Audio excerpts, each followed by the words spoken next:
পরম প্রেমময় শ্রী শ্রী ঠাকুরের চরণে জানাই আমার শতকোটি প্রণাম। পরমাধ্যার জগৎজননী বড়মার চরণে জানাই আমার শতকোটি প্রণাম। আপনাদের প্রতি প্রত্যেককে জানাই রানন্দিত জয়গুরুরা। আজকে পয়লা শ্রাবণ, বিশুদ্ধ সিদ্ধান্ত মতে আজকে 17ই জুলাই বৃহস্পতিবার আমাদের শ্রাবণ পরিক্রমা শুরু হলো।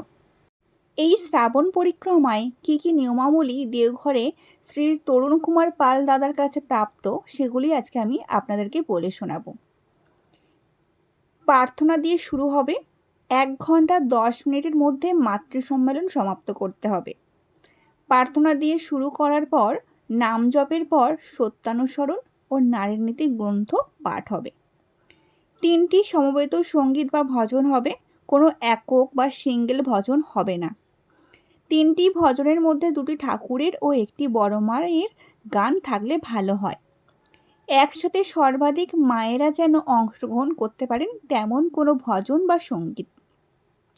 2জন তরুণী অর্থাৎ নতুন মা যারা আগে কখনো ইষ্ট প্রসঙ্গ করেননি বা নতুন শুরু করেছেন, তাদের ইষ্ট প্রসঙ্গ করার অগ্রাধিকার দিতে হবে।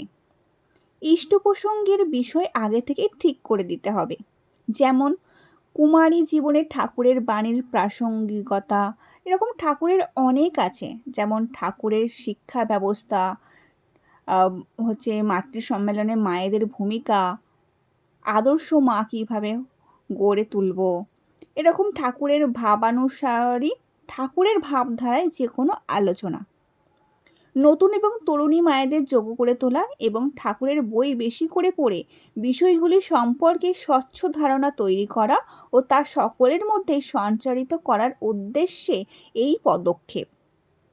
2জনের মোট সময় হবে ইষ্ট প্রসঙ্গ করার 15 থেকে 20 মিনিটের মধ্যে।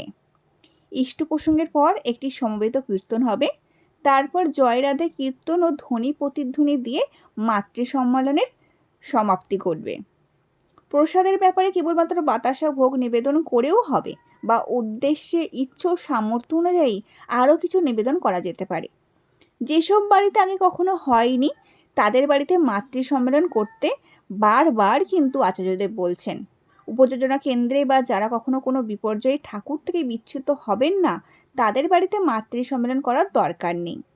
অদীক্ষিত আগ্রহী প্রতিবেশীদের বাড়িতে মাতৃ সম্মেলন করার উদ্যোগ নিতে হবে, যাতে তারা বোঝেন ঠাকুর শুধু দীক্ষিতদের নয়, ঠাকুর সকলের, সৎসঙ্গ সকলের। ঠাকুরের আসন, ফুলমালা, প্রসাদ সব ব্যবস্থা দীক্ষিত মায়েরা করে দেবেন। তাদের কাছে কিছু চাওয়া যাবে না, তারা আগ্রহী হয়ে দিতে চাইলে নেওয়া যাবে। মাতৃ সম্মেলনের পর অবশ্যই কিন্তু ডিপি ওয়াক করতে হবে। এই ছিল শ্রাবণ পরিক্রমার নিয়মাবলী। জয়গুরু। সকলে খুব ভালো থাকবেন, সুস্থ থাকবেন।